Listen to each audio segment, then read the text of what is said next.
The U.S. Senate is voting on the, quote, big, beautiful, horrible, inhumane Trump budget today. And somehow this thing got worse for the American people since literally Friday. Let's get right into that. Pennsylvania Democrat Brendan Boyle hits the nail right on the head with this bill. Take a look. Simply put,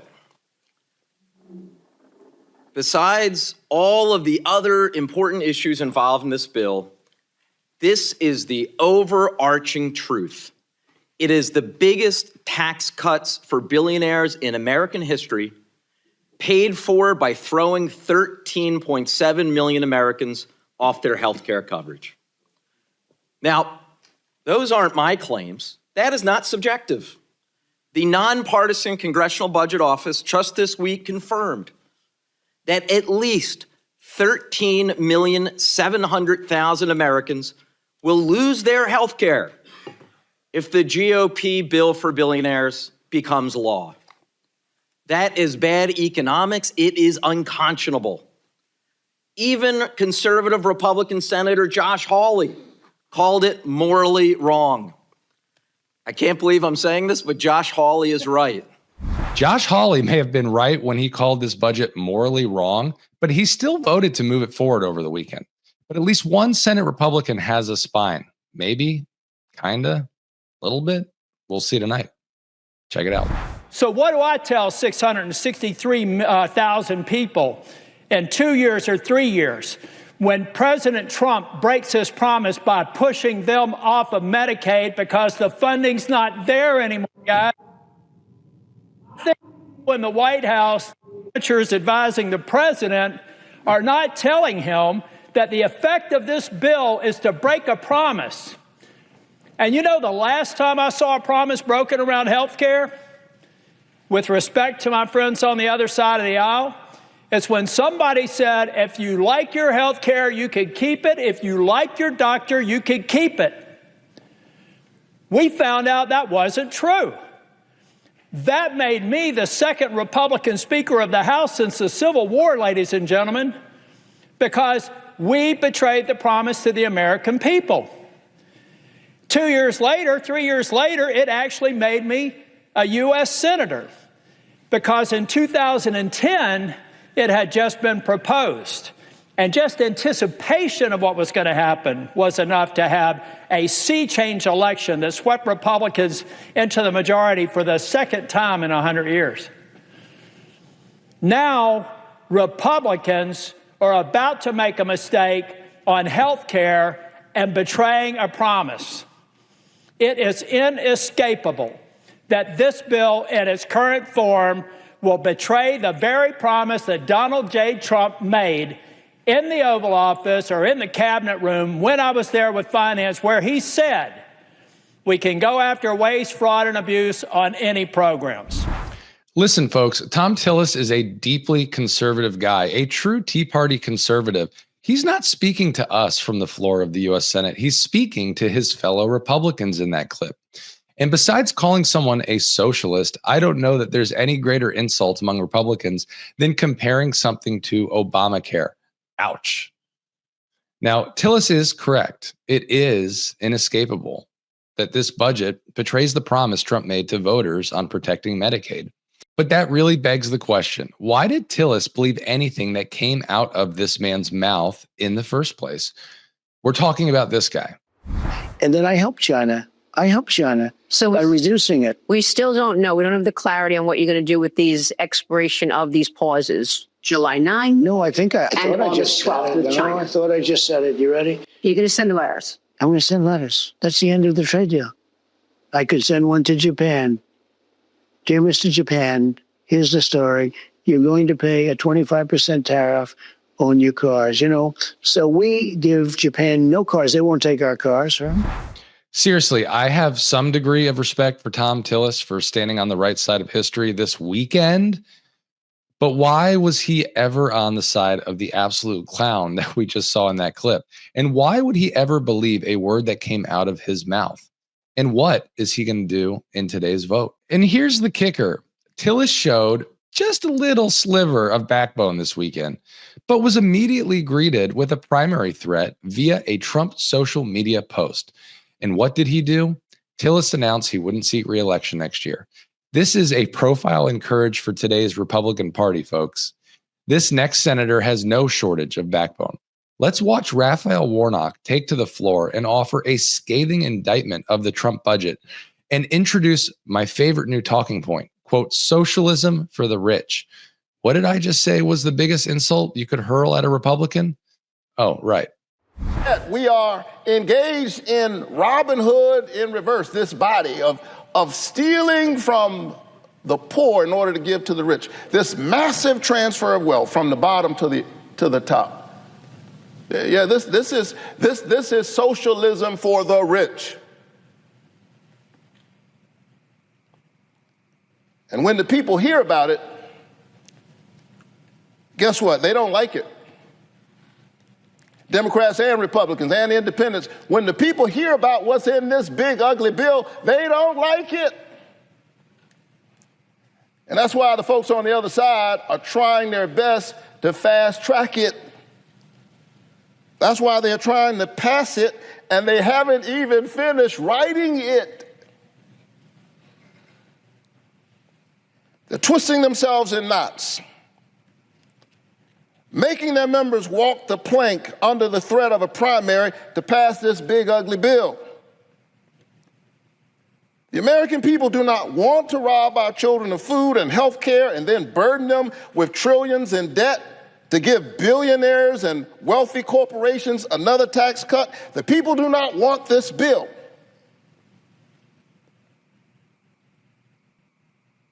And so if the people do not want this bill, but they are trying to pass it, here's the question you got to ask yourselves at home. You have to ask yourselves, well, who are they working for? Who are they fighting for? Who do they think matters? Do you think they are working for you? Nope, I do not. Warnock really nailed the message on this bill, folks. This budget is a massive redistribution of wealth away from the neediest Americans and into the hands of the richest. Robin Hood in reverse is precisely correct. Now, a lot of attention on this budget has gone into the millions of people who will lose their healthcare coverage if this budget passes. Nearly 12 million, according to CBO estimates released over the weekend. But we've also heard 20 million in different numbers. But not according to the guy most likely to get a wedgie from Pete Hegseth.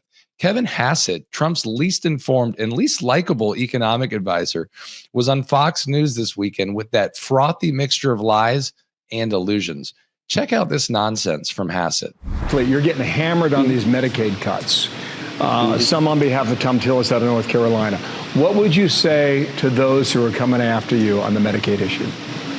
Right. The bottom line is that we're not taking away anybody's Medicaid. We're definitely not taking away anybody's Medicare. What we're doing is we're going after waste, fraud, and abuse, and there's a heck of a lot of it out there. A lot of budget savings have been found by people really in the House, in the Senate, not just conservatives, moderates agree that there's a lot of money that can be saved. And the bottom line is that we're, in the end, going to balance this budget, and we've got to balance this budget by getting rid of waste, fraud, abuse, and we're going to do it. Okay, and we've also got all this revenue coming in from the 3% growth, which will be an extra $4 trillion in revenue. We've got $2.8 trillion in tariff revenue coming in as well. So the idea that this is fiscally irresponsible is also incorrect. Okay, I need a calculator. No one will lose Medicaid, but the CBO says close to 12 million people will lose health care under this bill. And we're, quote, going to balance the budget? Even for a Trump official that is fucking rich. Again, the CBO was very specific about this over the weekend. The Senate version of Trump's budget will skyrocket the national debt, adding about $3.3 trillion over the next decade. This budget is covered in dog shit from start to finish. One especially egregious provision not only strips the wind and solar industries of the bipartisan tax incentives that allowed clean energy to grow, they're levying a whole new tax on wind and solar. That's right, a whole new tax. Watch Trump try and explain this. Opened up coal. We were closing all our coal mines all over the country. And yet We still have a lot of coal. We use the generating plants of coal because it's the strongest. And we're doing coal. So we have everything, every form. I don't want windmills destroying our place. I don't want, these solar things where they go for miles and they cover up a half a mountain that are ugly as hell. And by the way, the panels are all made, and the windmills, they're all made in China. Okay? Just to be clear, windmills on mountains are ugly. Coal mines in mountains are not. Blowing up mountains to frack for natural gas is awesome. Senator Brian Schatz does some simple math to show how devastating Trump's attacks on alternative energy would be over the next 10 years. Take a look. This bill will create shortages.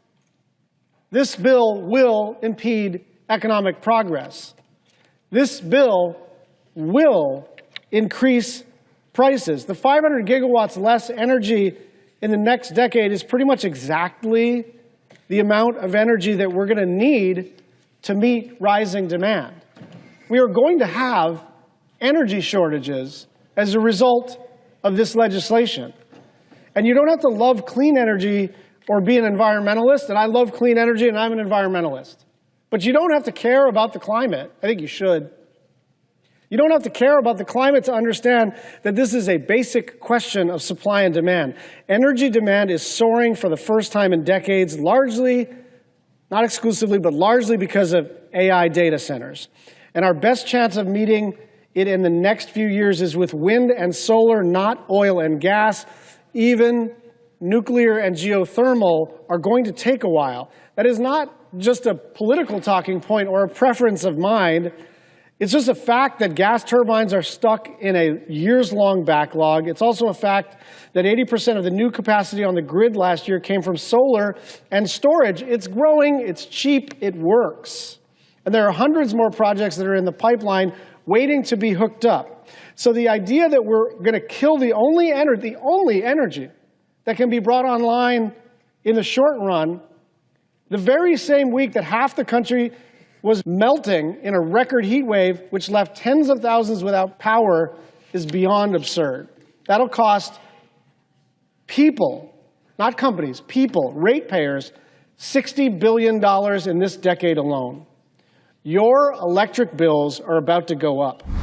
Meanwhile, fellow Democrat Patty Murray doesn't get into the policy, but she does have one major recommendation for the bill. Take a look. Now, let's be clear. When we talk about how unpopular this bill is with the American people, the reason is simple. This bill polls like garbage because it is garbage. That's why it should go nowhere except a trash bin. And if Senator Murray wasn't succinct enough about her feelings on the budget, this heckler really distills the whole thing down to its core. How do you see this guy? The Sergeant of Arms will restore order. The Sergeant of Arms will restore order in the galley. The Sergeant of Arms will restore order. The Sergeant of Arms will restore order in the galley.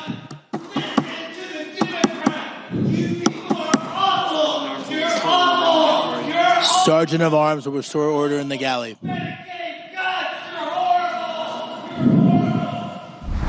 I don't know who that heckler was or where he came from. I'm sure Republicans would say that, he's paid from George Soros. But I take him over at least 50 of the actual members of the Senate. Awful is right. Finally, let's bring it back to the liar in chief, the most full of shit man in America. And he's got some news. He'll let us know in, I don't know, maybe about 2 weeks. % or 40 or 50%. I would rather do that. So when I get, we're not going to extend the pause. I don't think I'll need to because I could. No big deal. It's like TikTok. I'm extending that, but no big deal. We have a buyer for TikTok, by the way. I think I'll need probably China approval. And I think President Xi will probably do it. Who's the buyer? I'll tell you in about 2 weeks. A big technology company there. Very, very wealthy people. It's a group of very wealthy people. But what I want to do is, and what I will do just sometime prior to the 9th is we'll send a letter to all these countries. There's 200 countries. You can't talk to all of them. No matter how many people you have, you can't talk to all of them. All right, folks, thanks for tuning in. We'll be back tomorrow to let you know where things stand on this budget. But until then, please take a second to like and subscribe and throw me a comment or a question in the comment section. I'll talk to you soon. Thanks.